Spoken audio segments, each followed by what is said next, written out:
are back. Cageside. I have a feeling we're gonna have a lot of newbies on the channel with this episode, and I appreciate that. So if you've only come for Mr. Dale Brown, I promise you're in for a treat. I encourage you to subscribe because we continue to do our best at getting the best guests for you, keeping things fun, keeping things interesting. We do a lot of MMA, we do a lot of boxing, but once in a while, we get some awesome guests like today. So please subscribe, hit the bell, do all that good YouTube stuff that I hate having to mention, but it's done, and we're going to get started pretty soon. All the questions you've been wanting. I've been harassed online. Me too. With questions for Mr. Brown. I'm excited to meet him. It'll be fun. Hope I don't offend anybody. You know, that's the goal.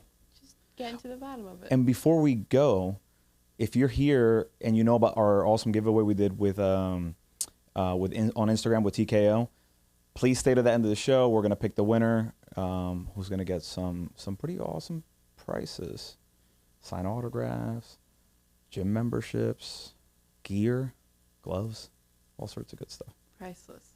Huh? It's priceless? Mm-hmm. I don't know if it's priceless. There's a price attached to it. It's pretty high.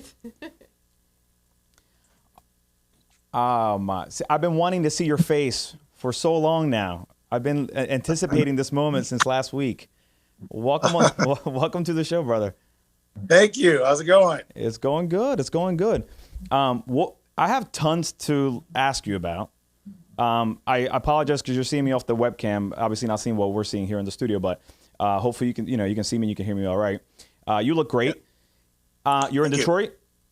Yes. Awesome. Yes, sir. We're exactly 2 miles outside Detroit. Okay. Welcome to Philly. Have you been to Philly? I have. Over the years, yep. Yeah. Any work over here? Have you done any work? No, I haven't. No. Just as a kid traveling around the area. Got family in Delaware. Oh, okay. All right, cool. So as you hear, Philly is not doing very great with the crime and the shootings. Right. So this is pretty timely, I think. Listen, man, I see that YouTube button behind you. Has your YouTube stardom happened because of the recent social viralness that you have, or have you been doing this for a long time? I started 26 years ago, and I started my YouTube account 10 years ago. Okay. And I had about, 10 friends or something, 10 followers. I don't know. So what followers do I have in August? Like a few hundred or something on YouTube. On YouTube, we had like 2,700. 2,700 followers in 10 years. Wow. So I was doing pretty. And then my wife took over, and that's because we were no longer on TikTok. We had almost 2.8 million followers in less than 3 months. 2.8 million. So this happened as of August, basically? Before August, we were on TikTok for 3 months. Okay. And it blew up to 2.8 million. And then TikTok got mad at our videos that depicted gunshot wounds, gunshot victims, and close quarter shootings. And I teach real stuff. So I teach real reality. Yeah. So I showed people that you don't die when you get shot. And I showed examples. Of people that had been shot and lived, and people that I also showed real life images of people that are being robbed and killed. And what happens is people put guns very close to your face, right? And so I showed those in videos and pictures, and TikTok got so mad they banned us. You get that though, right? A lot of people are there for the cute dances. They're not expecting what you're bringing to the table. Yeah, right. Like, who the hell is this guy just ruining the moment? No, you're right. They're like, TikTok is not for carnage training, anti-carnage training. Right. It's for dancing and not their audience. Not their audience. Yeah, it was great though. YouTube has been a much better platform financially and everything. It's amazing. We're growing like crazy. Well, congratulations on that, because no matter what anybody says, I promise I'm going to go a little hard on you because I feel like people expect me to, but I give you total respect because this whole YouTube world is not easy. Making it a business, not easy. Right. Knowing what you're doing and making it last, not easy. So congratulations to that. I hope you continue to have success and continue to evolve your platform and kind of what you're putting out there. Is your wife taking all the credit for the YouTube growth? Yeah. Should, because I don't know. I mean, she's Rightfully amazing. Man. She's the one to put it all together. She's That's awesome. That's awesome. I just do the tactics and go out and protect the people. My wife actually is my partner, really. Yeah. So we actually go out, we protect people. My wife's been with me in violent situations. She's been with me in the hood in Detroit, out in communities. She goes with me. We protect victims, domestic violence victims, crime victims, and she's my real partner. How do you do that? When you say you do that, how do you do that? Do you so there's police, and then there's what you do. How do you apply that? So police are law enforcement officers, and so their job is primarily to maintain law and order by enforcing laws that have been broken. So rape, robbery, killing, murders, home invasion, carjackings, right? So our goal and our job, our mission, and what we do that makes us successful is we do not create conditions or allow conditions to exist that allow people to be raped, robbed, or murdered. And we don't let them get carjacked. We don't let home invasions occur. And when they did occur, we stopped them.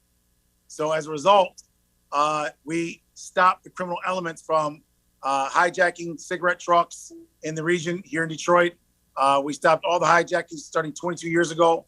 When I first started, I got rid of home invasions and murders in the 1 square block of 400 dwellings.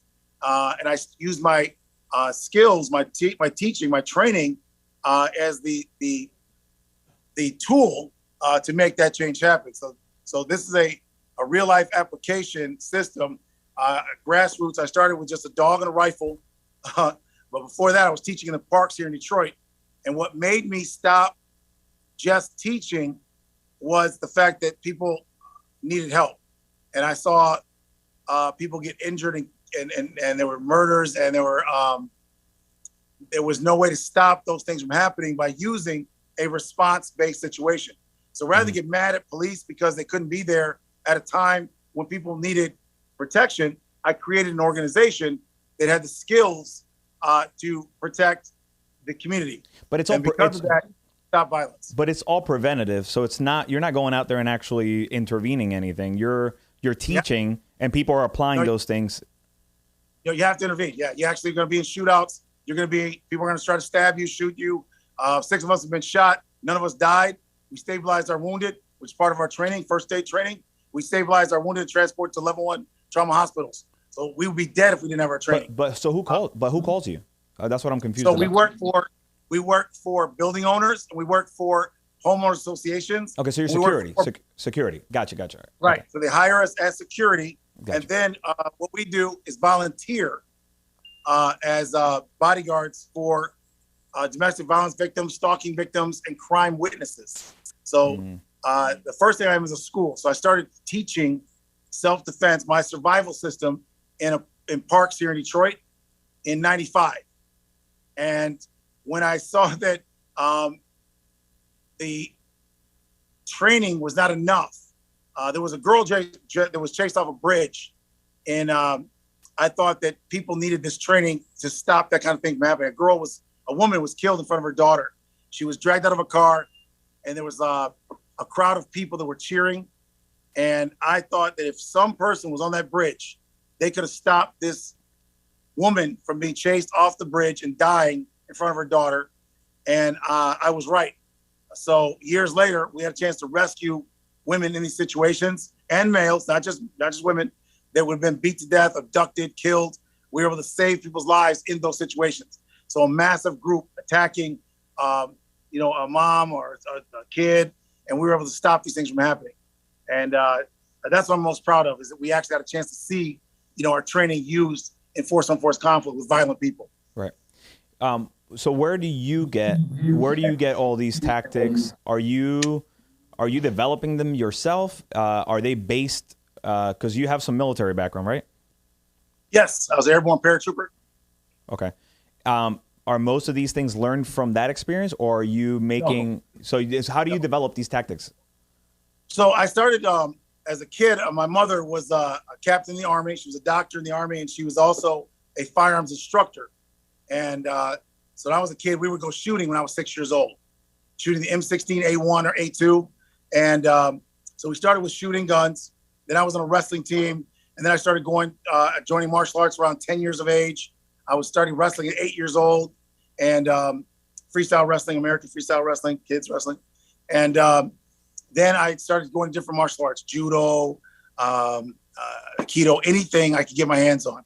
A lot of it was traditional martial arts. And this is before the MMA time and all those time periods. So this would be like the 80s. And there was no mixture of martial arts back then.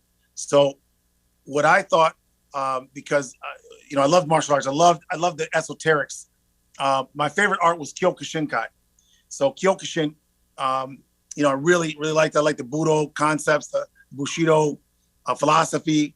But I really like some Chinese arts as well that deal with like Kin-Na or Chin-Na, which is a great system for subjugating people.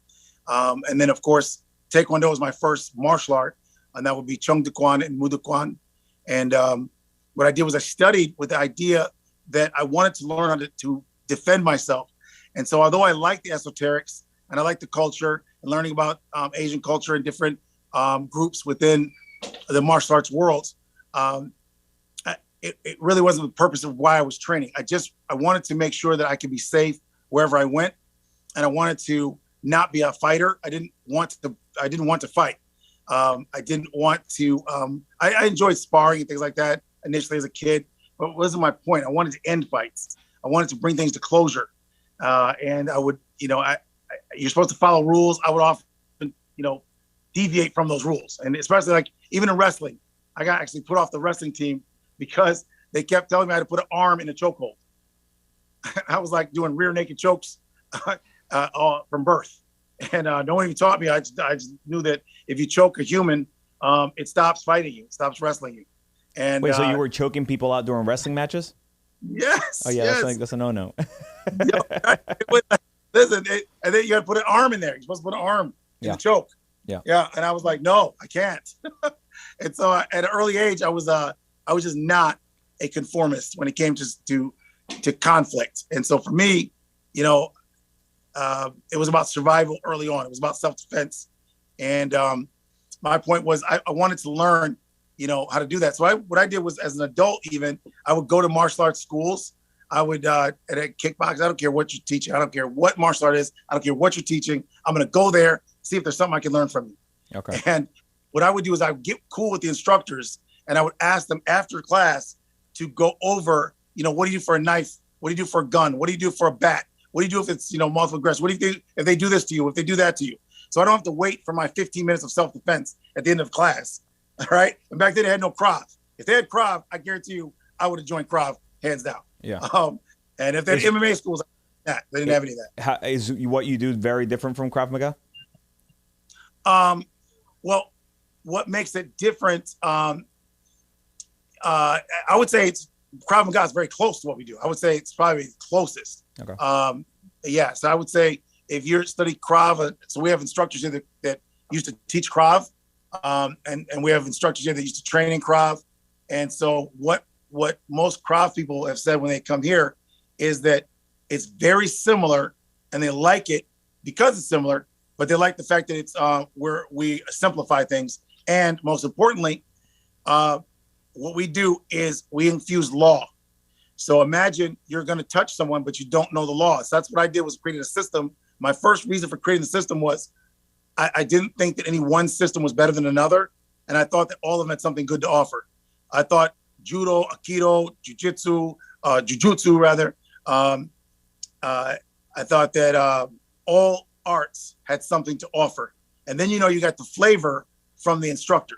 So each instructor has their own method of kind of teaching too. So I thought, why not have a school that had all these different things? And why do I have to go to a firearm school, shotgun school, rifle school, pistol school, knife school, stand-up school, takedown school, a ground fighting school? Why can't I go to one school and infuse it and have it in one place, when in real life I have to fight? I'm gonna have to do that anyway. Right. And then how could we not know the law? And so as a private investigator, what I learned was how important the law was. You would rather get beat up and go home, beat up and go to the hospital, than win a fight and go to prison. And a lot of people are going to prison because they used force that was considered inappropriate, unreasonable.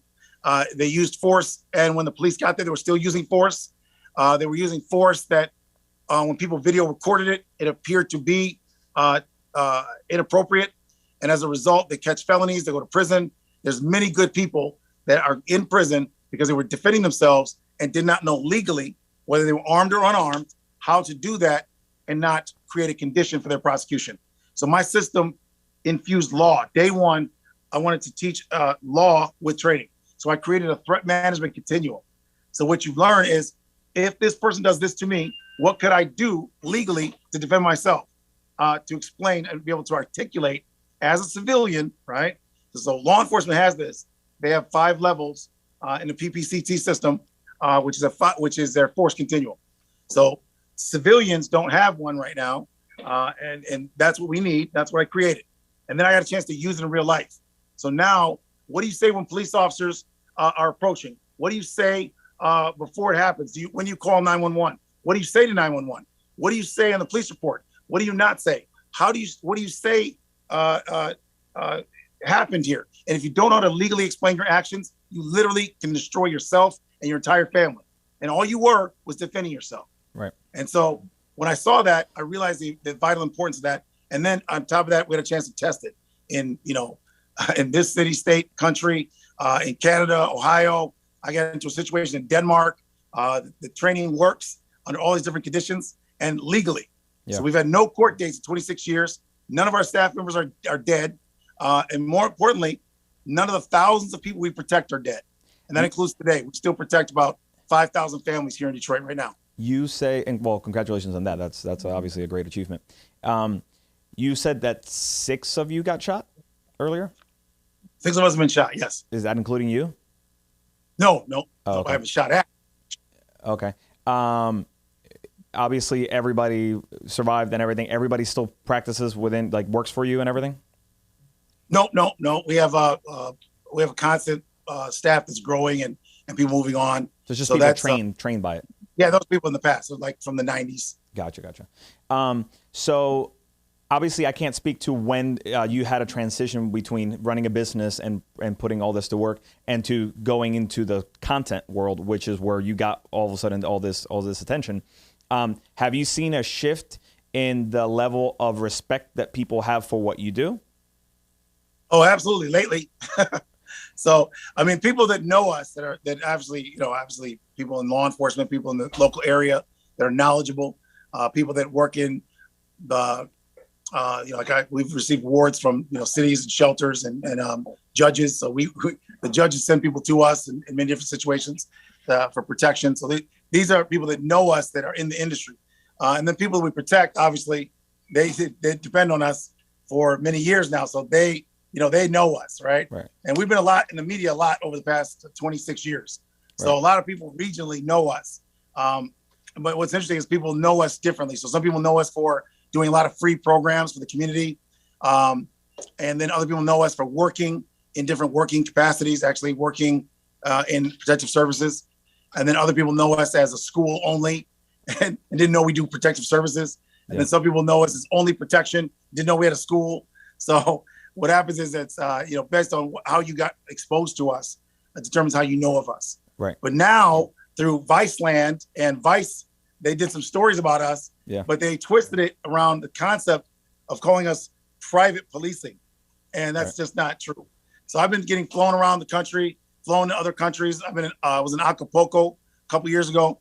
And I shared the stage with Ron Paul and Freeway Ricky Ross and some other people, the real Freeway Ricky Ross. Yeah.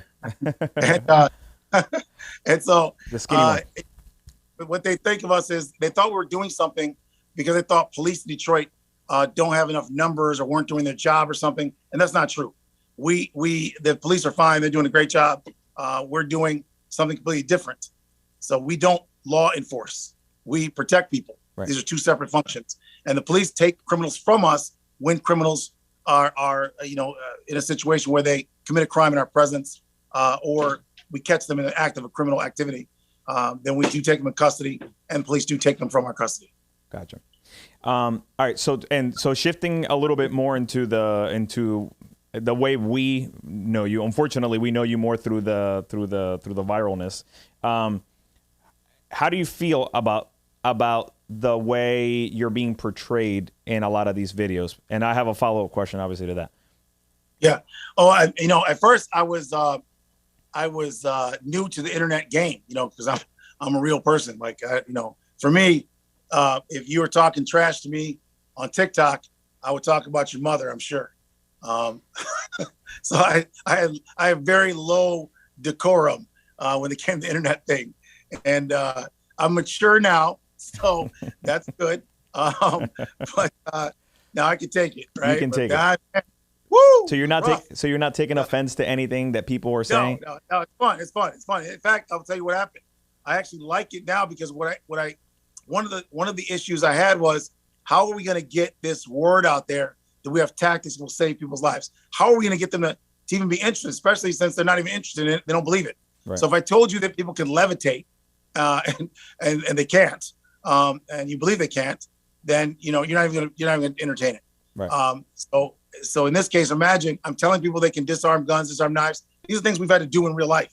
So for us, we're just sharing with you what we've been doing for 26 years, how to manage these threat conditions. So for us, it's not a big deal, but for other people, it's like magic. Yeah. And so what's happening is people are, very skeptical online. And of course, one of the problems I've noticed is that people are very ignorant to both guns, how they work, and they're also ignorant to martial arts, traditional martial arts. So a lot of traditional martial artists, if you ever look at traditional martial arts, if you're familiar, then you'll recognize almost everything I'm showing on the internet. Like almost all of it is, it's some adaptation to somebody's traditional martial art. Yeah. I mean, there's literally nothing on there that I made up that I've shown, except some of the gun-related tactics. So all the techniques that you see, it's all stuff that's related to a traditional martial art, and everybody recognizes it from that art. But are you aware that a lot of people in the MMA world are the ones that are criticizing the stuff that you're doing? Yes, and a lot of people that are in MMA, as you know, they're not into traditional martial arts or multiple traditional martial arts, so it looks different to them. Gotcha. So, for example, if you're in a hard striking art, you're not used to Aikido, for example.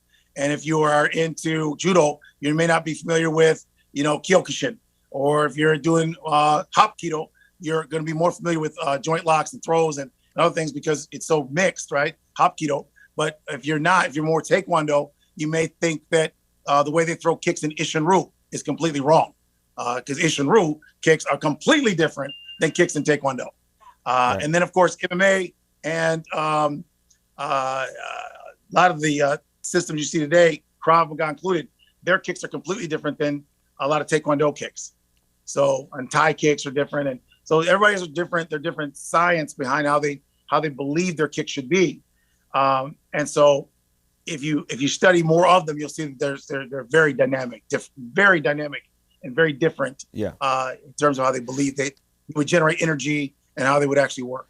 Do you feel like the people that you put on your videos that you are demonstrating with that are coming at you, whether it's a gun or a knife or with a move that they're they're throwing a punch or whatever it might be, do you feel, is it on purpose that they seem like they're approaching you in a very nonchalant, not aggressive way? Because I think a lot of the people feel like, well, he would have gotten shot very quickly if, you know what I mean? But I understand that you're also creating content and trying to demonstrate something in slow motion. So I get that. I get all that.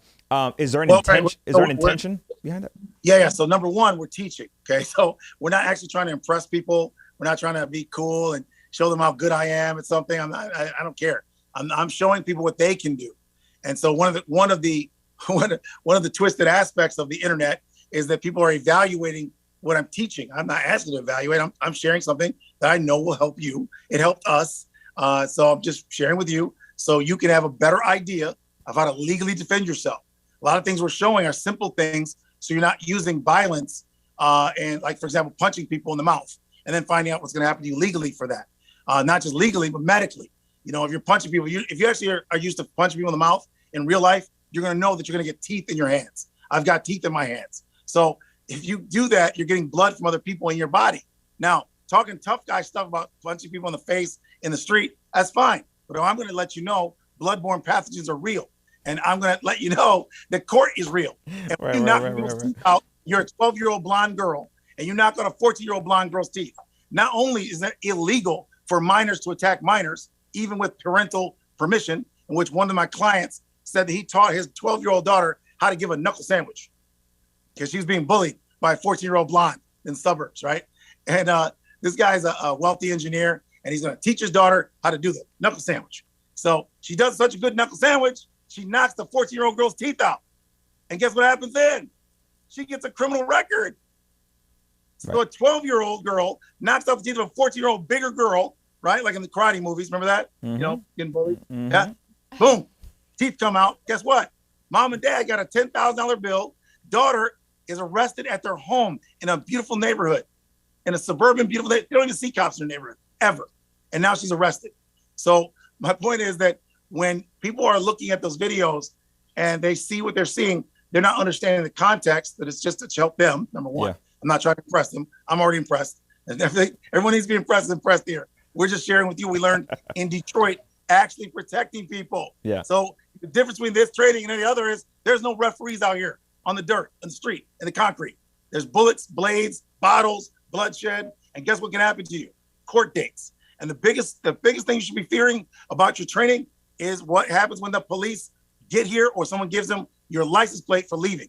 So my point is, when you're looking at the training, getting back to your point, which is, are you moving slowly? Because no, listen, number one, we're moving as fast as we can without either A, not teaching you anything, right? Just showing you a bunch of moves, or we're moving as fast as we can without hurting each other. Remember, these are real people. I'm a real person. I have to pay workman's comp. I have to pay. These are employees and they're students. If you hurt your students and they're not 10 years old or maybe 20 years old or something, I got hurt when I was a martial arts kid, right? I didn't mind. I liked it. But most adults, and most adults have children, you can't hurt these people and have them come back to class. And let me. I get it. I get it.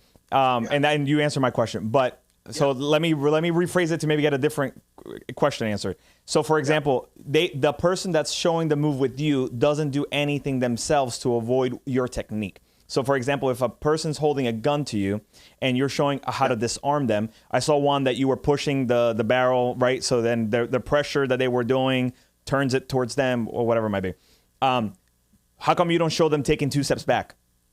Or how come you don't, you know what I mean? What do you mean 2 steps back? So like if I'm standing in front of you with whatever move it might be, and I go to do something to you, but then I see you doing something to me, you never show that other person doing a reaction is my point. Does that make sense? Oh, yeah. And that's because the theory is you could have a reaction, right? But you can't. It's not. First of all, number one, you're not. So in that actual situation, you're not going to be able to respond in time. Okay, so in your mind you can't, like watching movies or watching a video game. Like, oh, I could do this karate move. I could do this karate move, and none of that's gonna happen. Okay, so that's like if you've seen kata, people do great katas, and all of a sudden they're in the fighting category, and it looks like shit. Like, wait, you can do a great splits, man. You can do splits in the air. How come you can't do it in fighting? Right? The same guy who does beautiful punches, right, in a kata or in a breaking. How come if you can break 6 bricks, 10 bricks, how come you can't go up and hit a guy and break him like the bricks? Because it's a different thing when people are actually dealing with human movement. And no, they can't move like you think they can. That's an afterthought. That's like today, I just had a cop in here today, great police officer, and he's a field training officer, and he's also a tactical instructor. He thought in his mind, there's literally no way you could disarm the gun before he can shoot you. And dude, I've been doing this for 26 years. You absolutely 100% will disarm it every time. And there's no way to get back. You can't redirect it. You can't, not before our movement takes the space. But in your mind, when you're watching TV, when you're watching it, it looks like you can't. It's like the same people when you're watching boxing. You're like, why don't you just hit him in the jaw? Oh, of course. We deal with that all the time. Well, yeah, no, trust me. Right. Everybody knows what the fighter should have done, for sure. Right. Especially on a Monday after the fight's done. Yeah, no, it looks crazy, man. Listen, if I were you, I'd be like, what the hell? But that's why we do actual, real demos. Anybody come in? We've 26 years, man. People came in and go to our demos. Well, I think your appeal, at least in my personal opinion, is, well, first of all, I love the hilarious memes or whatever that people have created of going to heaven. I think they're hilarious, but obviously not so much in real life. But everybody thinks, what would I do in that situation? And everybody thinks that they sort of know what they would do and whether it would work, or some people are scared shitless. Some people think that they would do much better than that.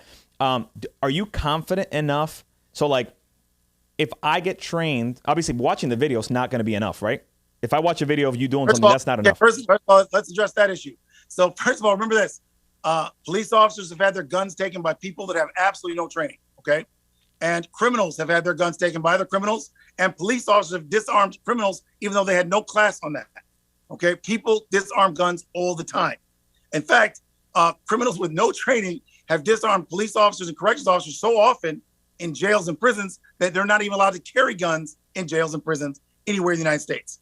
So that's because it's not because the gun doesn't work. It's because the reality is human reaction time and the fact that you're in close quarters, it's not going to work the way you thought it was going to work. Hence, they took the guns out of the jails and prisons. You have to be on the outside or up on top of it or something. My point is that our ideas are based on theory, right? But not my ideas. So I had a chance to get boots on the ground and blood on the ground. So we had a chance to use the tactics. So when I'm teaching, let me put it this way. 75% of the stuff I started teaching in the 90s, we don't teach now because I got a chance to see it in real life. For example, kicking between the legs. Kicking between legs, I thought that worked. Well, kicking between legs, I've seen it work in like sports. I've seen it work in like training. I got kicked once before and I dropped one a little bit. Okay, I mean, I've seen it. But there's a big difference between life and death pain threshold. So when your brain is in the street and someone's going to kill you, that's what you believe. Now, I'm not talking about college frat party. You're going to a bar and have a bar fight where both of you want to kick each other's ass. Neither one of you want to kill each other. You just want to beat each other up. That's not it. That's a street fight. We're talking about life and death. Right. When you're in a situation where people are in a mental state where there's death is real, these guys are going to kill me or I'm going to have to kill them. Once that happens, your psychological condition changes. You might be, for example, here's what I found in real life conflict with thousands of my team members, and I got a chance to fight with my people against gangs. I have a guy who's a great fighter. He might be a champion fighter. He's a good striker.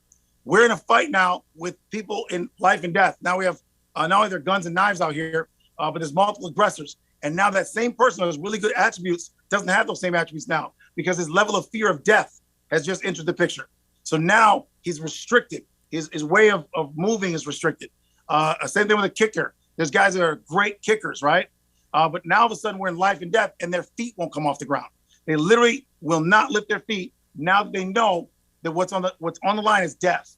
So now all of a sudden the fear factor has entered their mindset, and now they literally, even though they can be great kickers, they're from 80% art and they're great. I know a guy went to almost with the Olympics. He was such a good kicker, but when he got jumped, when he got attacked, he could not lift his feet off the ground, and his handwork wasn't very good. And the point is, because once we change our psychological condition and position, it changes how we view ourselves in the world and also what we believe we can do. But what you teach doesn't go away with the adrenaline and with the anxiety of being in a life-threatening situation. That's ingrained in you, you think? Yeah. So what I did was I had a chance to see it. So so imagine training your people and then you go fight tonight. So that went on for many, many years. And as we evolved over the years, I got a chance to see how to create nonviolence as well. And that's what changed for me personally, was instead of me looking at ways to legally articulate the use of force as a civilian and dominate threats and, be able to use hand-to-hand and whatever weapons necessary to successfully legally manage this threat condition. Instead of doing that, I found ways to create peace by using techniques that were better at controlling people or eliminating situations. And then also I found out the psychology. This is what developed over time. The law is vital. It's way more important than your tactics, right? Tactics are vital, but your law, your understanding of law, civil and criminal, are more important. And then before that is now psychology. So we teach psychology, law, skill in that order, because I now know that psychology is the most important thing to human behavior. When you think about, weightlifters, if a guy can lift weights, but he doesn't believe he can lift the weight, he won't lift the weight. And when people believe that there's significant danger and they got to lift a car, there's people that have been able to lift cars because they believe they have to do this. And that's because the brain has everything to do with what you achieve.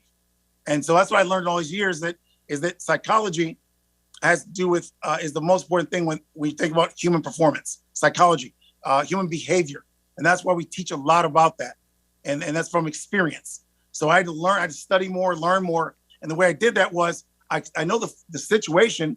And so when I had a chance to talk to psychologists about these different conditions, I got to learn a lot about the nomenclature and also studying and doing research onto why these things are happening in terms of with human reaction time or the biomechanics that I learned over the years and why those things are important. And what I can tell you is that heuristics are most important, man. You got to have experience. So like what I know now, I did not know before because I didn't have the experience. I didn't know what it's like to be in shootouts and people trying to stab you and bottles and bricks and cars trying to kill you hand to hand, multiple aggressors aggressing on you. In Detroit, we've had to deal with lots of different gangs. And so without that gang interaction, I would not know what techniques worked and which techniques did not work. Gotcha. Wow, man. There's a lot to that. People see the videos online, and obviously they make their quick opinions about it, and it is what it is. And I think you get it. I get it. Do you think I can watch one of those videos and put it into practice, or do I need to go to you? Oh, well, you know what? Here's what I can tell you, man. The way the brain works is this. Your brain is going to create solutions, okay? It's based on what your brain thinks you can do in a given situation. So obviously, ideally, what you want to do is go train for whatever you want to do. But if you have to figure something out to survive, your brain is going to give you some ideas. And those ideas normally are primal, and sometimes they work out. In a Waffle House down south, a guy went in 6'5", naked, to kill a bunch of people. He had an AR-15. He shot and killed 4 people. And one of the patrons, a kid with absolutely zero fight background, he went and tackled the gunman, took him down, and disarmed him with no training. That happens all the time. The reason why you don't hear about it all the time is because usually the kids or school teachers that disarmed him, they're either in one or two things are happening. One is not too many people die. So he's like 1 or 2 people are dead. And it doesn't make it past national news or local news. And the other one is nobody died and they were defeated. The gunman was defeated. So, understand that those people had no training. And again, police officers have disarmed people with no training for disarming. They could have shot them, but the police officer decided not to. That happens all the time. And that's a decision that each officer made, but it has nothing to do with a manual. The officer said that's the gun, takes the gun, and doesn't shoot the person. Right. And people do that all the time. Right. But so that's a fight or flight. That's a human thing. But yes. So when you have it helps you. When you see something, it helps. Okay, so that's my point. Yeah. So if I see one of your clips, chances are that might kick in, is what you're saying. Yeah, your brain. Well, here's what I tell you. Hopefully. After 26 years, I got feedback. So people came back to me. I had a local TV show here in Detroit that taught tactics, and I have people that said they saw the show, use the tactics, and save their lives. And so that's what I thought was amazing. Yeah. And my point of training online and on TV in TV shows was mainly to get across the psychological aspects of what I've learned over these years, right? Because that's really the most important thing. The tactics I use as the foundation, because you see, you can't learn or do anything when you're in fear. So our training helps you gain fear management. So when you have a gun to your head, a knife to your head in training, which you do day one when you come here, all students experience day one, gun disarms, knife disarms, day one. So what happens is you're starting to lose your fear of guns, your fear of knives. And as you lose your fear of weapons, you're losing your fear of people. So as you lose that fear, you're able to remain calm under high threat conditions. And now you don't panic. And now you don't resort to violence when you can communicate better. So this is what we learned happens. So I didn't know that when I started. I thought, first of all, I just believe in violence. I believe that the best thing you can be is the most violent person in the room. So I don't drink, I don't smoke. All I do is tactics 24/7. That's my life. I love it. And that's what I thought you're supposed to do, is just be the best at violence. So whether it's a gun, a knife, pistol, shotgun, rifle, on the ground, stand up, how do I quickly destroy the other human so it cannot function, or as many humans as possible? And what I found is that the more you think like that, the more violence prone your thinking is, the more you create violent conditions. So if you really want to protect people, you have to focus on prevention of violence towards people. And most importantly, if you want to protect people, you have to actually love people. You can only protect what you love.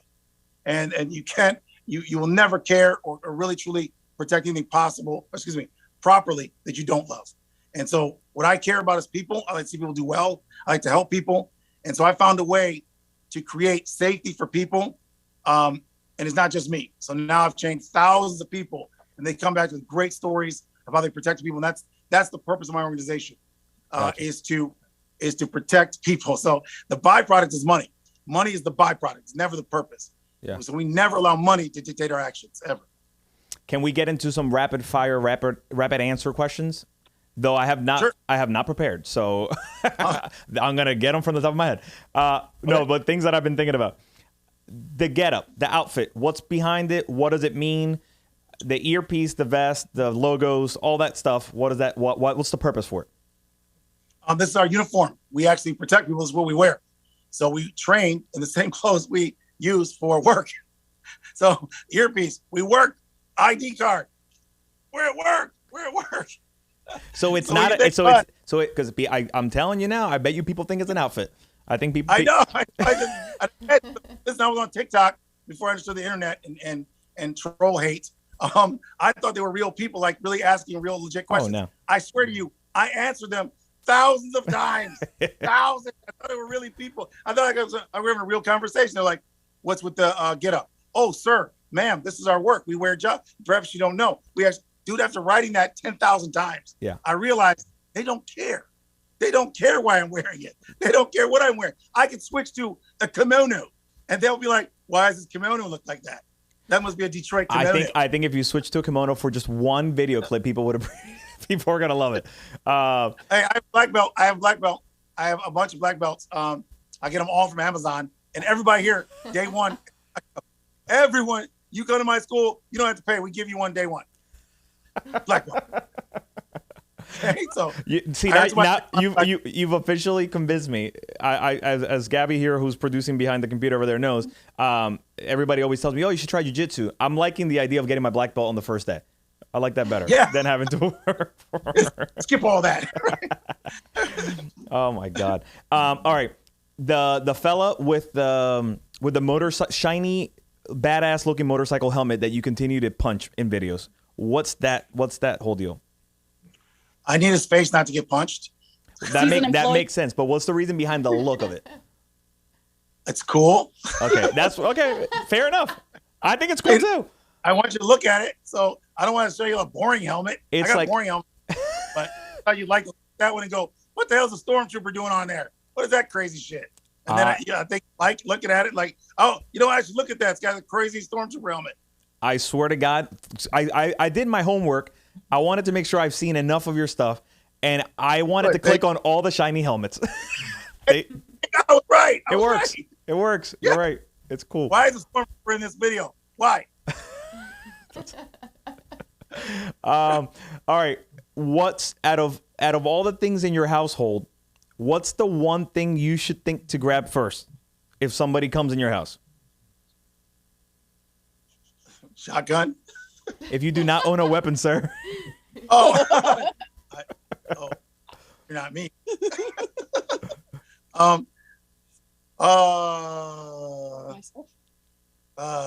So yeah, be practical. So you're in your house and it's midday and somebody comes aggressively at your door, and what house thing that everybody owns is it, or nothing, or should you just be in a defensive mindset? Yeah, I mean, for me, it's I'm very A2 oriented. So someone's coming to my house, I'm A2 oriented. I'll just like that. But let's imagine I was on my deck, overlooking my lake, and I just had to be sitting there. Okay, what I would do is close the gap with no weapon whatsoever. I don't need it. Okay, close the gap. 100%. No weapon necessary. Good. All right. Yeah. I'm going to abandon every stick around my house. I don't need anything. What's that? If I'm waking up, it's going to be lots of foot pounds. All right, I like it. Out of all your technique, which have you found to be most useful, most practiced, most, that gets the best results? Choke, standing choke. Our choke, we call it a head hold. Okay. Head hold. Crafty name. Head hold. Head cradling. cradle. Head cradling. All right. The politically correct word for what we might call standing choke. Our choke would put people to sleep within 3 to 5 seconds. And we transitioned the choke to what we call an X face crush, what we used to call it before we got politically intelligent.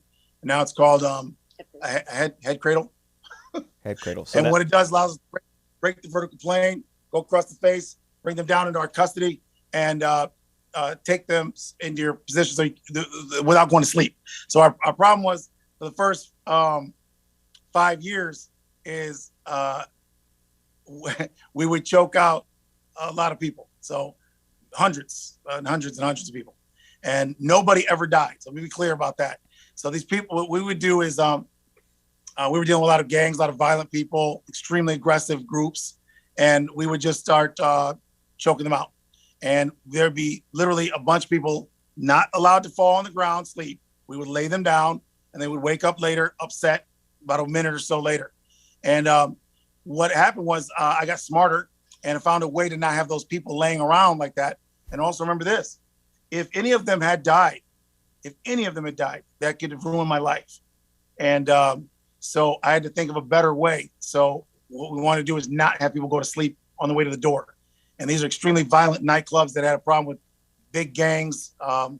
And that's where I get a chance to use these the most. I also use them in neighborhood situations where people were violent, breaking into people's homes or apartment buildings.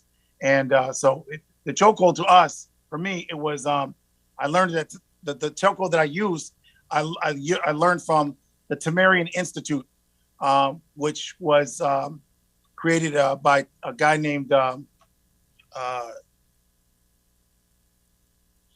block his name right now. The Tamarian Institute, he created it here in Detroit. It's African martial art. And what they did was they modified like a rear naked choke. And also they showed me the X choke. And both those proved to be excellent because I was a striker before that. I would choke people on the ground, but not standing up. So they taught me choking on the ground, standing up, and I liked it. And I adapted it to certain things we do differently. But and that's because, again, heuristics. If you're using something in real life, it's going to be different. So we're dealing with people that are out of your weight class. Someone's 100 pounds bigger than you, 6'5", 6'9".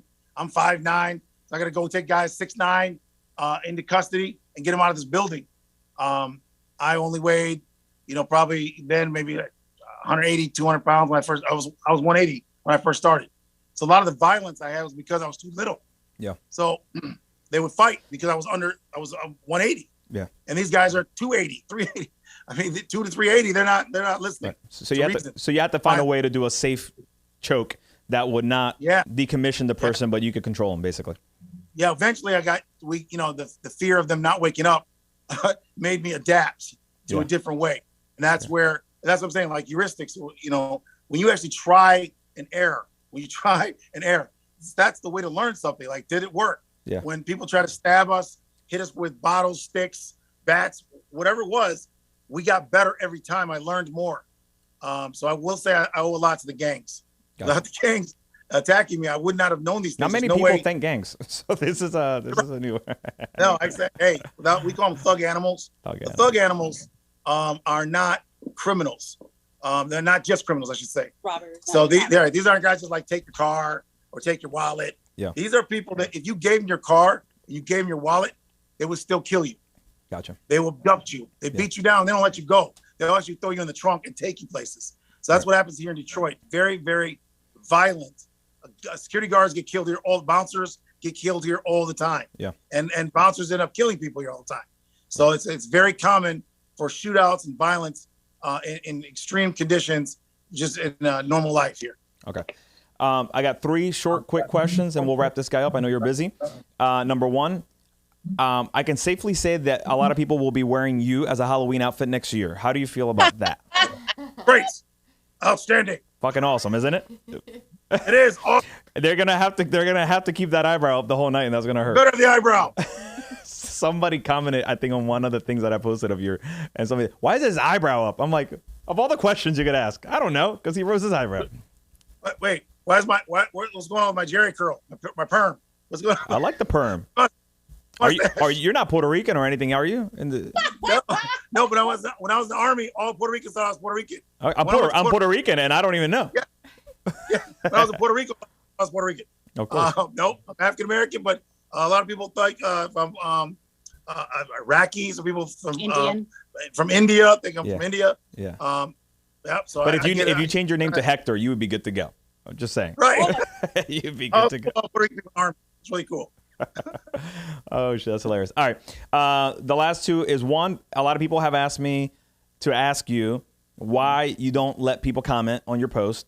I have my own ideas. And why you've blocked certain people. Yeah. We blocked thousands of people, and comments too. And that's because we don't. So the purpose of the comments, would be like, to communicate, right? So to have a conversation. How can I talk to people that don't know anything about the subject? Have you been in bloodshed? Have you been in shootouts? Have you been in situations where you had to choke people and then you had to fight, 30 of their friends? Do you understand knives and guns in close quarters? Did you fill out a police report ever involved in violence and on a large scale? Did you have to deal with firearms in close quarters? So basically, you're saying you don't know shit. You don't know shit, so don't talk. Right. So why would we listen? Why would you let me comment about your fights in MMA when I don't know anything about MMA fighting? Right. I would never comment on why do you guys not have boots on? You guys, if you have boots on, you could kick each other in the patella and you could kick each other in the face. And what kind of shit is it where you don't hit them in the? Why would you not hit somebody in the ground? Why would you not Why would you not rip their fucking eyeballs out of their skull? How does that make sense? A guy's gonna try to hurt me and I'm not gonna remove his eyes? What are you thinking? Wait, my favorite is this. You're gonna put something by my mouth, like a groin, a leg, a thigh, and I'm not gonna bite it? Are you kidding? Dude, I am not gonna sit there and you're like, I'm gonna let this flesh by my face, and I'm not gonna bite it. What? Wait, so you're telling me you would abandon your technique and you would just go for the bite? You bite, scratch, whatever you gotta do. Whatever you gotta do. You gotta survive, dude. Smash skulls into cars, grab a brick, stab him with your knife. You have to have weapons to survive. This is real life, man. Why would I be talking? I would never say to an MMA guy, you guys should wear boots. It makes it better. Like blood gets everywhere better. I don't know why you guys don't have a knife in there. It's stupid. I mean, why don't you have a bat? This doesn't make sense, man. What am I going to talk to a sports person about when I don't do that? Right. I did 2 competitions as a martial artist. I fought for Kyokushinkai school. And it was fun. I got 2nd place and 1st place. And I did that to see if I could discipline myself to not break the rules and to see if I could follow rules, right? Mm-hmm. And that's all I did it for, just personal discipline check. And then I quickly got out of that, because for me to decide that I'm going to kick someone in an area they can recover from makes no sense. If I'm going to kick someone, I'm going to use my boots. I'm going to the patella. My objective is to destroy their leg so they can never walk right again. If I'm going to use my hand, I'm not going to punch them in the jaw when I can reach into their eye socket, when I can grab their throat, when I can rip their throat from their body. Why would I want to punch them when they can recover from that and hurt me right now? Mm-hmm. Like I can punch them really good. Then I have to punch another guy. And while I punch the first guy, he can come over and attack me again. I want to take my fingers, not John Jones like a poke. I want to go through the skull. Why did you have to throw John Jones into this? Yeah, John Jones. That's awesome. His eye poke stopped a bunch of people. I mean, they're better than his strikes. Yeah. Oh my God! One guy, it was horrible.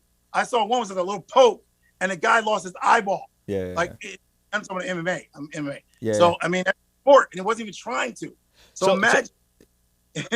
But you're not right. Yeah. But you're not recommending you would do that, because you're saying that you want to prevent violence, right? No. So you want to, if you can. So there's 3 levels of response: escape, control, immobilize. If I can't escape and I can't control, then I have to immobilize. Then you're gonna rip When their we shit out. immobilize, then we're gonna go eyes, throat, knees. That's it. That's I'm gonna talk straight to the camera. That's for clarity, people. He's not saying he wouldn't go aggressive. He's just saying that's the last resort. All right, we got it. And it's legally. So legally, the reason I do that is because legally, I need to say I tried not to do that. Right. I need to be able to show that I was not. When the guy grabbed my shoulder, I didn't just, go in his eyeball. I didn't just break his knee. Right. That would not be considered reasonable use of force as a civilian. Right. Okay. We're He getting just grabbed your shoulder. now. We're getting clarity. I feel like now. Or you break your jaw. Guy touch your shoulder or gets in your face and you break his jaw. That's not going to be considered legal in most places. Right. Okay.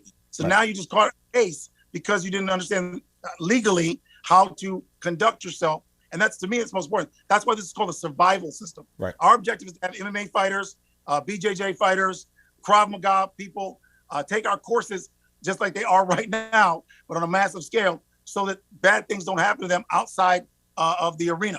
Gotcha. So imagine enhancing their understanding. It doesn't replace. Our training does not replace BJJ, MMA, Krav Maga. It does not replace it at all. Many of our students are still BJJ guys. They go to BJJ gyms. They come here once a week, go there 3 times a week. They go here 3 times this week. It's just an extra. 1 time that week. It's an extra tool. Yeah. Well, because this is the real life stuff they would use in the order that it goes in, and it deals with real life factors, right? It's like guns and knives. Yeah. Whereas they don't do that in their other things they're doing, and they love it. They love doing Krav. They love doing BJJ. They love MMA. That's something totally separate than this. Okay. This is psychology, law skill, deter, detect, defend. This is a system of survival that you would need no matter what your system is, because it just helps you make good decisions and make the right movements to increase your likelihood of a positive outcome. So think of it this way. Everything you do, everything you say, either increases or decreases your likelihood of survivability. All we're trying to do is give as many people around the world options to create the best possible outcome, the least violent, right? That's best. And then if it has to be violent, we want you to be extremely concise and bring things to closure quickly. Okay. So you're not trying to fight when you should be trying to survive. Gotcha. All right. Last question. I was shocked to hear so many people reach out to me and say they wanted to challenge you to a grappling tournament. They would whip your ass in a fight. I was shocked. What do you say to fighters who feel you would be so easy to control in a tournament setting? Just give them a message so then I don't get asked the same question. They are absolutely correct. If I were to try to grapple and follow those rules, there's no way I could win anyone. I don't know, maybe because I'm bigger than them or something, but there's no way I could win a sport contest because I don't follow sport rules. So if I tried to follow the sport rules 100%, then I'll tap now. Tap. You won. Oh, you guys won. So you can just go on the internet right now and be like, Commander Brown, just tap. You got me. That's it. Done. Right. Expect that I would grapple in the street. Let me tell you, sometimes I grapple in the street. There'll be never. You know what? No thug animal, no gang, no biker ever asked me to roll. No one ever asked me to grapple. I promise you, they were trying to kill me, and things did not go well for them. We are in a we don't really do that on the concrete, and nobody fair fights. I don't know. Maybe you guys have fair fight places or something. We don't have that in Detroit. No, we don't. Philly doesn't have them. Philly doesn't have them. Yeah, dude. If somebody here tells you I'll fight you one-on-one, you know what that means? They got 3 cousins coming from behind, at least. Yeah, I got it. Okay, so they're not. I don't even understand what that comes in. And guess what? I don't know. You know what they lose? You know what they do? They call the police. They literally call the police. And they got blood all over them. And then that's not good for you, by the way. So that's a bad idea. Yeah. So imagine real life, man. Real life. You have to understand these things about psychology, law, and skill that is in line with survival if that's your objective, right? And just like I would have to understand that if I was going to do a sport, there's all these things I couldn't do. Right. And it shouldn't do. Right. Shouldn't do. And the same thing is going to happen when, you try to use sport concepts in life and death struggle. Right. And that's why, unfortunately, there are people that are dying right now because the transition's hard to make. I know a great boxer, man. He can knock out. He has 12 knockouts in his professional fight career, and he was in one situation, and guys were nowhere near a good fighter as him. Nowhere, not even close. 5 guys attacked him and his girlfriend, and this guy looked like Mike Tyson, plus 50 pounds, and about 3 inches taller than Mike Tyson. So this guy is a beast and was skilled. He hit the first guy, knocked him out, and broke his hand. He hit the second guy, knocked him out, and broke his hand.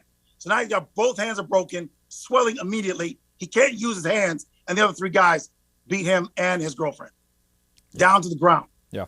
And I will never be, but let me say something. I have never, ever in my life been a boxer on his level. I could never box that guy.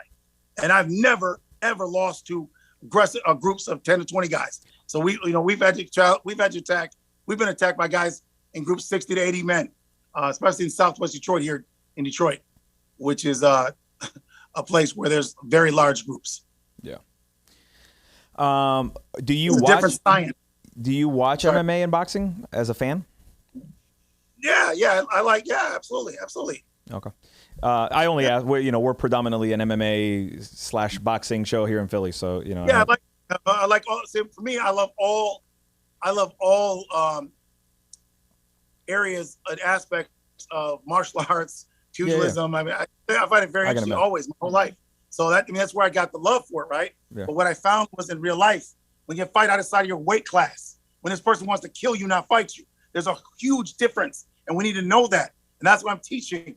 How you can understand, how do you read body language? If you can't read body language, it doesn't matter if you're a good fighter. It won't matter if you have a gun. You won't even get your gun out of your holster because you got to read body language properly. That's what we teach. If you don't understand psychology, you don't understand what the police officer sees when he gets there and you're holding someone in a chokehold on the ground. Yeah. The police officer doesn't know who you are. How do you communicate to them? How do you communicate? Don't attack me. I'm the good guy. So this is what we teach, right? Whether you're armed or unarmed, the real stuff you need to know to survive in the real world. That stuff is not going to ever be appropriate in a sports setting and in a place that wants to teach more fighting than law. The moment you're teaching how to use your force or touch people without understanding the law, you're literally destroying your life outside of the sport. Right. So that's why I created the school many years ago, as I saw people that destroyed their lives. I saw them, they didn't mean to, they used, sometimes most of them have training I know of, but sometimes it wasn't that. They just didn't understand the law and how it works. So even when you defend yourself completely legally, but you don't know how to legally explain it, you still get prosecuted. So that's what we're teaching. And that's why it's imperative for everyone in every martial art to, take our classes. It's 10 hours a year. If you just take 10 hours would help you dramatically, no matter who you are. But again, does not take place of boxing. You don't stop going to your fight schools. You don't stop jiu-jitsu. You don't stop any of those things.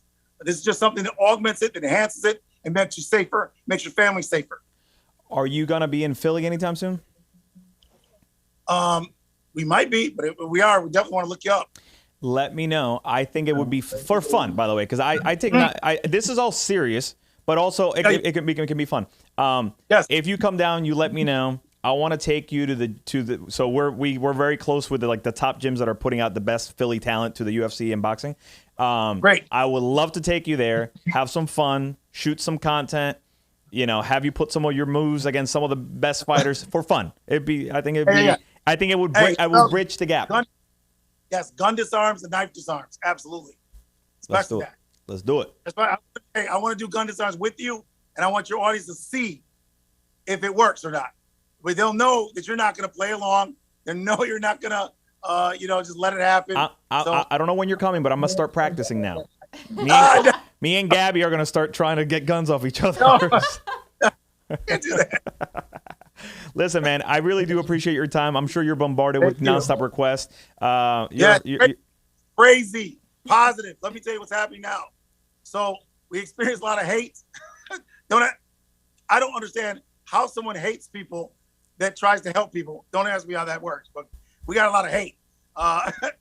Actual hatred. Dude, hate. Yeah. How do you hate someone trying to show you a gun disarm? Even if you don't like it.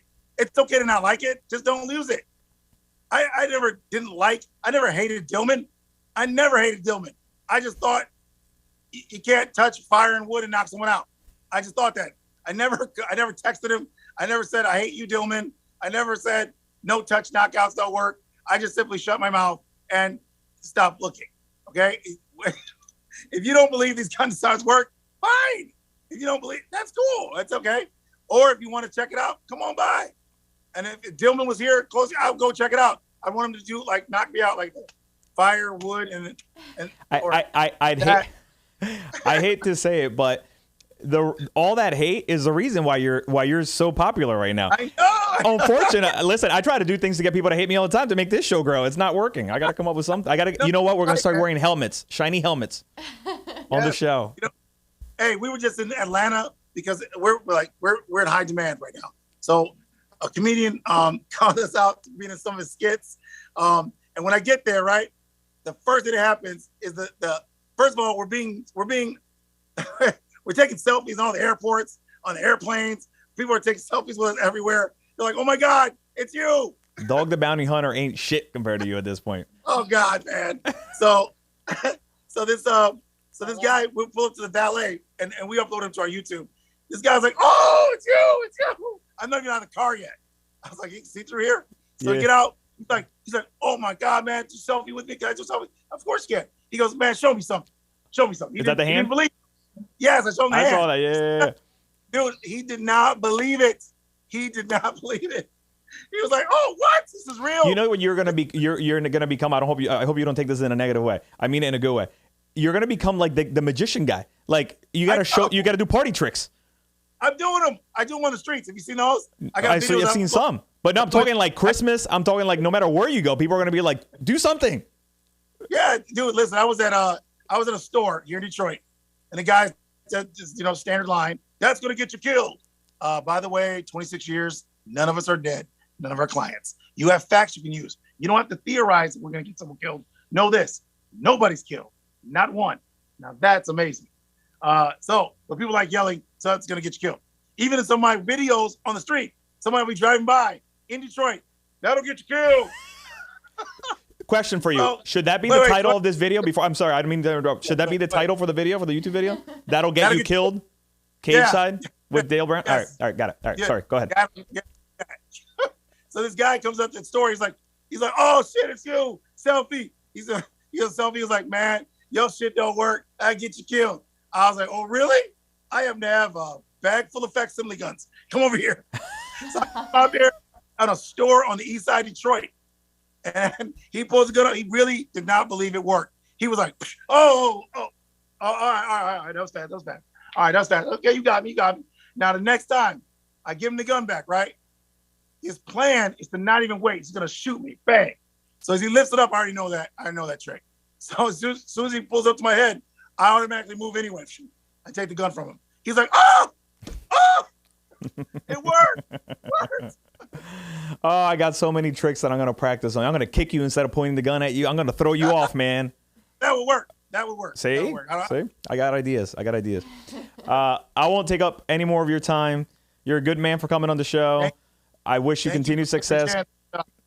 Keep on making that money. Keep on growing. Do your thing. Let the haters hate. They're only helping you grow. So it is what it is. Yeah. Oh, just remember, man, the real reason for this is helping people. Police officers are alive. Regular people, even more regular people are alive because of our training. So the purpose of us sharing this information, like I didn't even know you could make money doing this stuff. Like, so I don't care. When you are successfully able to manage high threat conditions for wealthy people, you can demand that they compensate you. So I don't need money from the internet. That's not. I didn't even know you can make this kind of money. I looked up this YouTube stuff. I was like, "Oh my God, this is serious stuff." But for me, this is 26 years of my life, man. My point of the entire organization and the training system is saving lives, and part of that saving lives is teaching people how not to be violent, because most people you're having conflicts with are in your family, your neighbors, your friends, your people you work with at work. So if we emphasize violence as a solution for even threatening conditions, we're just creating more violence. So what you see in my videos is I'm really trying to show you some simple ways to not stab people, to not shoot people. And that's where people got it twisted. And they're like, oh, this stuff, why is it teaching this stuff? I'm teaching you how not to kill your family. That sort of makes sense. So is that, so I had questions about the one, I go back to the shiny helmet. The one where you like punch them like with 3 quick little slappy punches, was that because you're not trying to knock the guy out? Is that the point? No, that's as hard as I can hit without hurting my hand any harder. And his head is not moving because he's inside the helmet. If I hit him with those quick little helmet, listen, we can do that test when I get there. You can see if it doesn't, teeth don't come.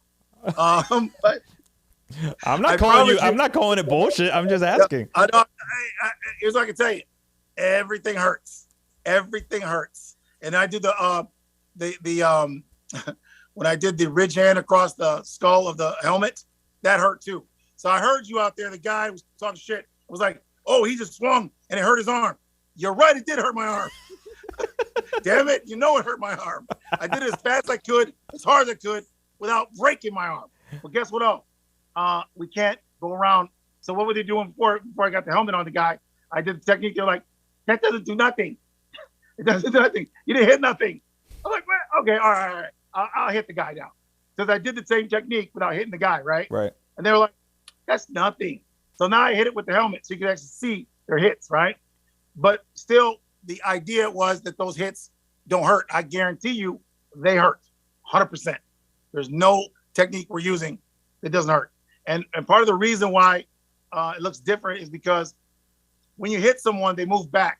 That guy with the helmet, he's not moving back because I'm not really hitting him. So he's moving a little bit. We got to keep him in the camera. And I'm showing you the idea of the pattern of the strikes, right? But I'm not showing you what actually happens to the person because I'm not really hitting somebody. What about the one, and I keep on going, we got to cut this down. I keep on thinking of other videos. What about the one where you're like slapping the whole crowd in the backs and running around them? Thank you. That's because when you slap like that, you slap really hard, it's a really good skill. It's got to know how to do it, though. I can show you how to do slapping, super slaps. It's super slapping.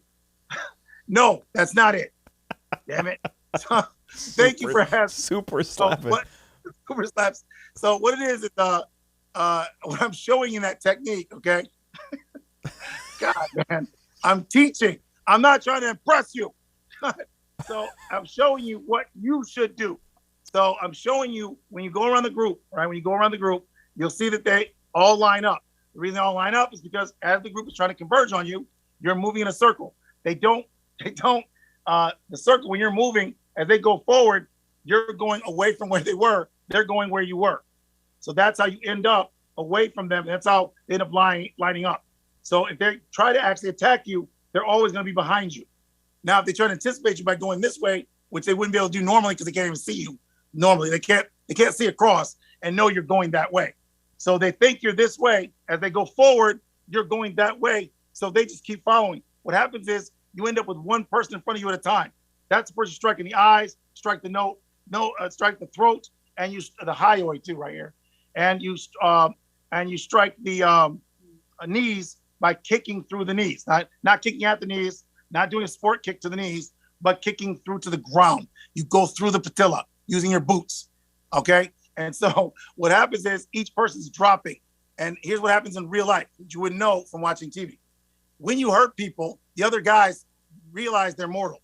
They're not signing up for eye gouging. They're not signing up for throat smashing. They're not signing up for knee destruction. They don't sign up for that. When they feel it, when they see it, they're good to go.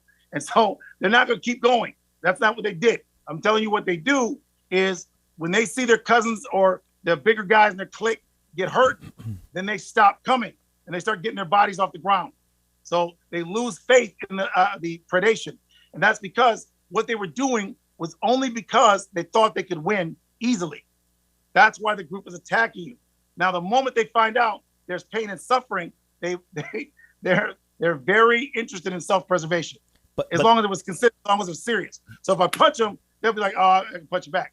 But if you go and you hurt them, let's say you did punch them, but you punched them so hard that their best, the big cousin or the big thug that they're following is, knocked out completely clean, then automatically half that group loses their faith right now.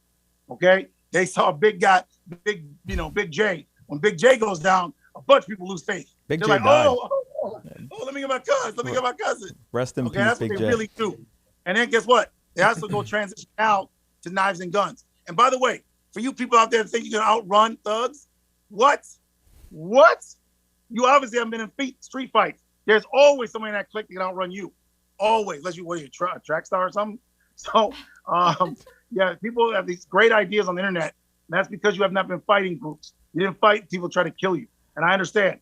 So what I'm teaching you is what we learned by actually protecting people and fighting groups and violent individuals.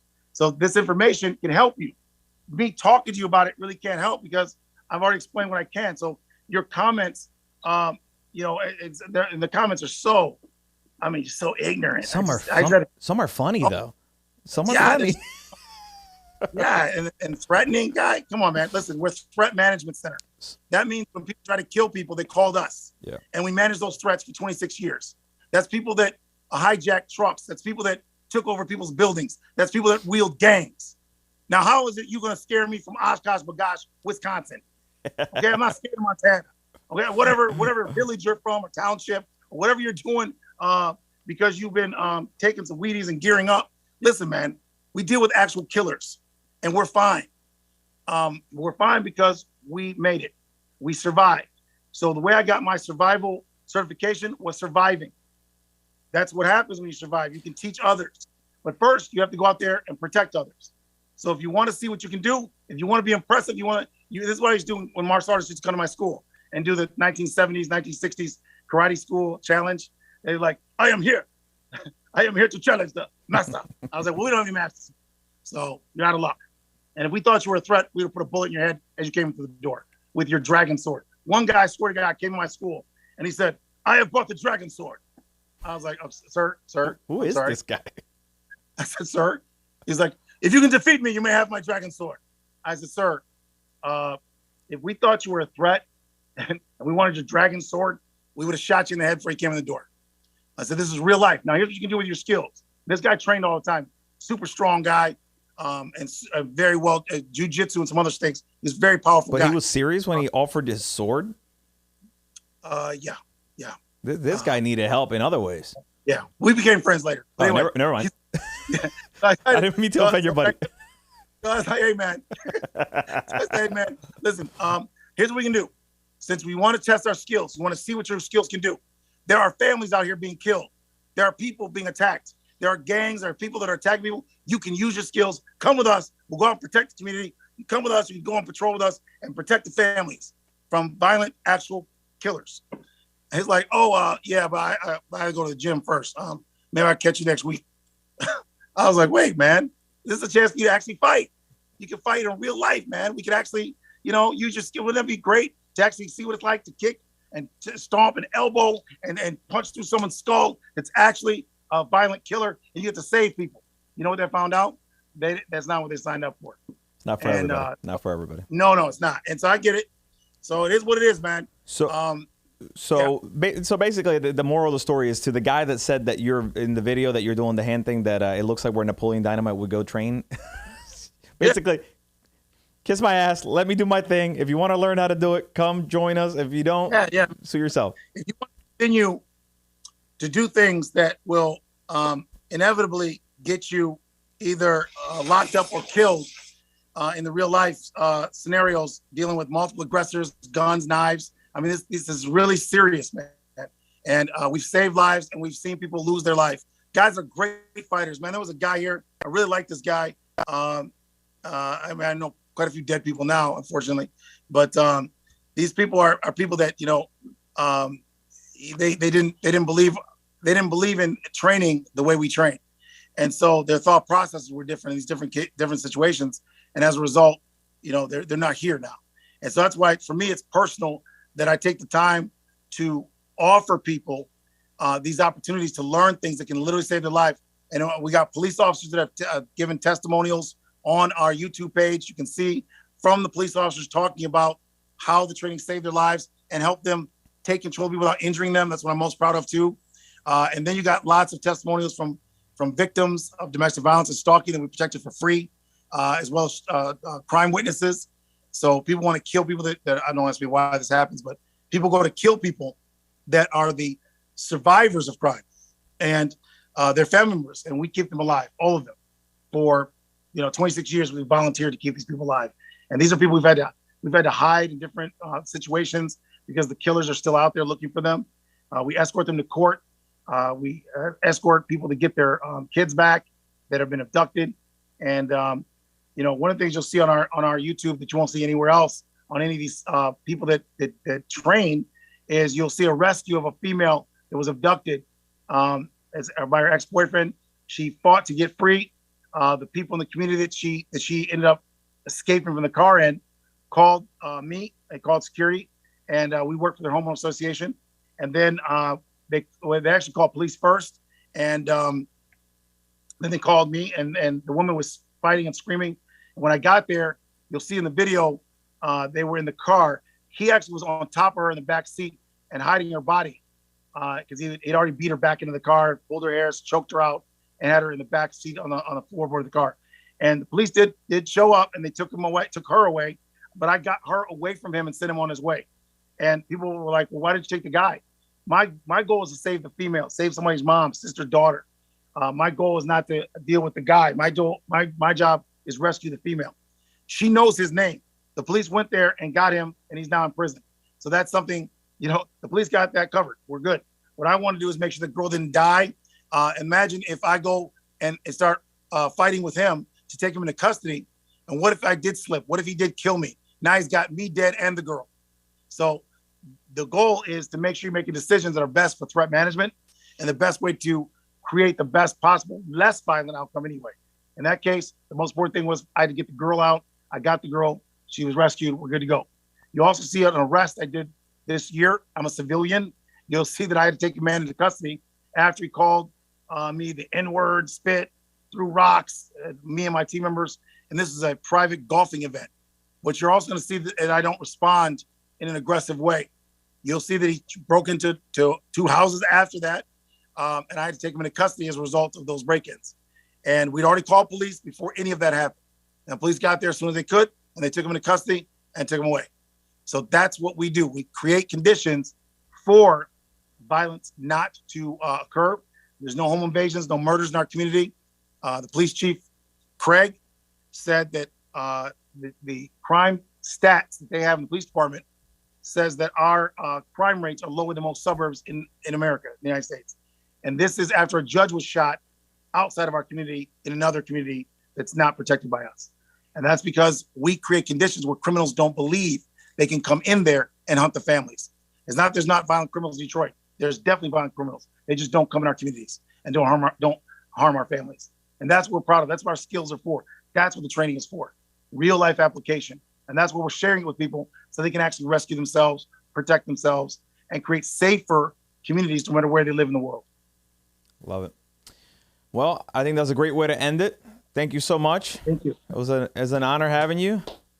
Thank you for having me, sir. Thank you. I will see you in Philly, and you and I will teach all these professional fighters how to disarm others with guns and all sorts. I'll help you out. Hey, listen. They'll be shocked that it works. It's just like you. You're gonna be shocked. You're gonna be like, I don't believe it. I didn't say I wasn't a believer. I didn't say I wasn't a believer. I'm a believer. Okay. I just like the entertainment part of it too. Oh, okay. It's all fair. Absolutely. Hey, we get fighters here. Our top guy is a law enforcement instructor here. He was king of the cage in California. He was also he's right now he's still training at jiu-jitsu at his gym here in Detroit and teaching. And he's also a retired police officer from Detroit that was in the police academy teaching for many years, over a decade, teaching defensive tactics before he became my student 3 years ago. And now he teaches our law enforcement training. So he's our law enforcement lead instructor, and he's also a federal law enforcement officer now. So we, in our organization, we have law enforcement, we have sports fighters, we have doctors. Yes, doctors. Yeah. So we got some comments online. That's actually a great person that should know some of this stuff because patients get a little handsy sometimes. We have medical. Yeah, with medical, and we have other kinds of doctors too, science doctors, engineering doctors. So we have both. You have the whole gamut. You have any podcasters? Yeah. I'm just joking. Yes. I'm sorry. I said, do you have any No, podcasters? I'm working on it. All right. I'm working Boom. on it. Boom. All right, brother. Have a great one. Thank you. Thank everybody for putting it together. Appreciate it. We'll see you in Philly soon. Thank you. See ya. Bye-bye.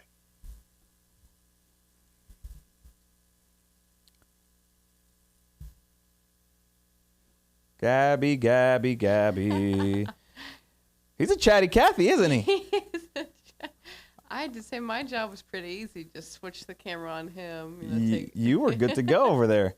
I checked my emails. I'm just joking. No. Listen, say what you want about the guy. Seems like a nice dude. Does his thing for 26 years. Makes his valid points. I still think it's important to point out that that he takes all the hate lightly. Mm-hmm. And you're just helping him get bigger. So I don't think it's bothering him too much. That was great. I'm glad you stuck around because we are going to quickly pick our giveaway winner. Gabby, so we ran this through 3 randomizers. We had blind picking out of hats, all sorts of ways to try to keep this thing fair. Do you have the name? I do. And before, I'm going to read the list of exactly what they won. Yes. Read the grand prizes. If they are, I'll say this. I'm not sure if they're going to be local or not. You haven't read the name yet, obviously. Mm-hmm. If they are not local, we'll figure out what to do with the local aspect of the giveaway, and maybe we'll give that away to somebody else. If they're local, hopefully they are. They'll get everything, which will be exciting. So, read everything off, and then nice and close to the mic, say their name. Let's do it. All right. So prizes were 6-month TKO Cherry Hill membership, 1 personal training session, 1 pair of boxing gloves, 1 set of boxing wraps, signed Raymond Ford photo, and 2 TKO boxing event tickets. I try to rig this for me because I won it, but whatever. That's good. All right, who do we got? All right. Yes, drum roll. So our winner is Ashley Alexis. Ashley, you're the first winner. Yeah, you're the first first giveaway. It's so exciting. You're gonna go up on a wall somewhere here. Ashley, if you're watching the show, which I hope you are, congratulations. We will connect with you on Instagram DM, and we'll figure out the arrangements so you can get all of the prizes, and we'll coordinate the rest with you. We got to do more of these. Hell yeah. Right? So let us know. Give us ideas for future events, future giveaways, what you want. Yeah, I think we have plenty of fun kind of options that we can put together. We're going to do, obviously, something around Christmas. I think that's only fair. Hell yeah. Right?